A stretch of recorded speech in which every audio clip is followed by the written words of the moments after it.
దేవుని పరిశుద్ధ నామమునకు మహిమ కలుగునుగాక. ప్రియులారా, ప్రభునామన మీ అందరికీ వందనాలు తెలియజేస్తున్నాను. దేవుని వాక్యము ధ్యానిందాం. 102వ కీర్తన 1వ వచనము నుండి. యెహోవా, నా ప్రార్థన ఆలకించుము, నా మొర నీ యొద్దకు చేరనిమ్ము. నా కష్టదినమున నాకు విముఖుడవై ఉండకుము. నాకు చెవి ఎగ్గుము, నేను మరలినాడు త్వరపడి నాకు ఉత్తరమిమ్ము.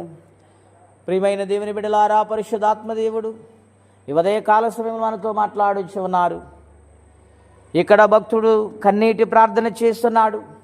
తనకొచ్చిన కష్టాన్ని బట్టి, తనకొచ్చిన శ్రమను బట్టి, ఎటువంటి సహాయము లేని పరిస్థితులు, ఏకాకిగా ఉన్నప్పుడు, ఒంటరి జీవితము గడుపుతున్నప్పుడు, దుఃఖ సాగరములు మునిగిపోతున్నప్పుడు, మనసుకు నెమ్మది లేక కన్నీరు కారుస్తూ దేవుని యొక్క సహాయము కొరకు దేవుని సన్నిధానములో బ్రతిమాలుకుంటూ అంటూ ఉన్నాడు.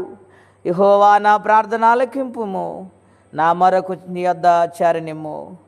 నా కష్టదినము నాకు విముఖుడవై ఉండకము. దయచేసి నాయనా, నీ ముఖమును త్రిప్పవద్దు. నా కష్టదినమును చూడు నాయనా, నేను పడుతున్న శ్రమలు చూడు ప్రభువా.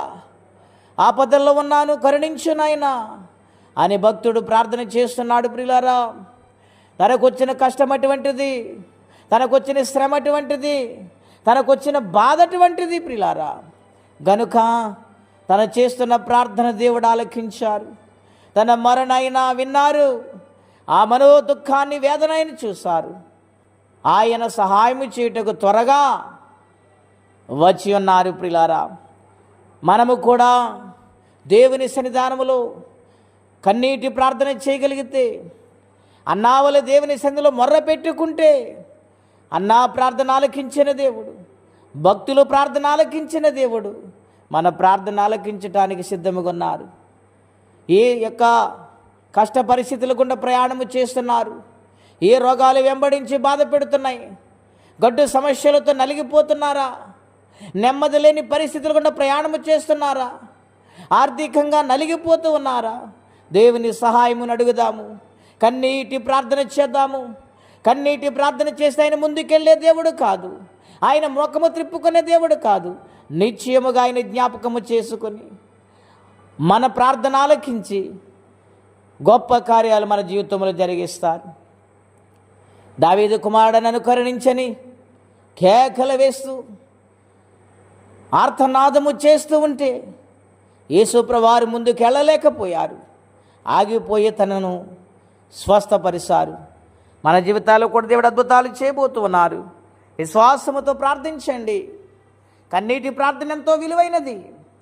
హిజ్కియా కన్నీటి ప్రార్థన ఆలకించి 15 సంవత్సరాలు దేవుడు ఆయుష్యమునిచ్చారు. దేవుని బిడ్డ, కన్నీరు కార్చిన దేవుని సన్నిధిలో అది వ్యర్థము కాదు. ఆ కన్నీరు ఎన్నడూ వ్యర్థమవదని ప్రభు పేరిట మీకు మనవి చేస్తున్నాను. అటువంటి ప్రార్థన చేసినప్పుడు దేవుడు సమాధానం ఇస్తారు. అట్టి కృపా తీర్మానం పరిశుద్ధాత్మ దేవుడు మనందరికీ దయచేయునుగాక. ప్రార్థన అండి. అత్యంత కృప కలిగిన దేవా, మహోన్నతమైన మీ నామం కొరకై వందనాలు. మీ మహాకృప దయను బట్టి నీ సన్నిధానంలో ప్రార్థిస్తున్నాము. యూట్యూబ్ ద్వారా ఎంతమంది వాక్యం వింటున్నారు, ఏ సమస్యలు ఉన్నారు, ఏ బాధ వారిని వెంబడిస్తుందో నాయనా, నీవు మాట్లాడుతూ వచ్చావు. కన్నీరు కార్చి నీ సన్నిధానం బ్రతిమాలుకుంటే నువ్వు దాటిపోయే దేవుడు కాదు. ఆలకించి కనికరము చూపి గొప్ప కార్యము చేసి నాయన సమాధానం ఇస్తావు. అటువంటి ప్రార్థన చేయవారిగా మమ్మల్ని అందరినీ మార్చండి. ఈ దినమ దీవెనకరంగా మార్చండి. ఎవరే కష్టముల బాధలు ఇబ్బందుల వారికి సహాయం పంపించమని యేసుక్రీస్తు వారి పుణ్యనామలో ప్రార్థించి వేడుచున్నాము తండ్రి. ఆమేన్. దేవుడు దీవించునుగాక. ఆమేన్.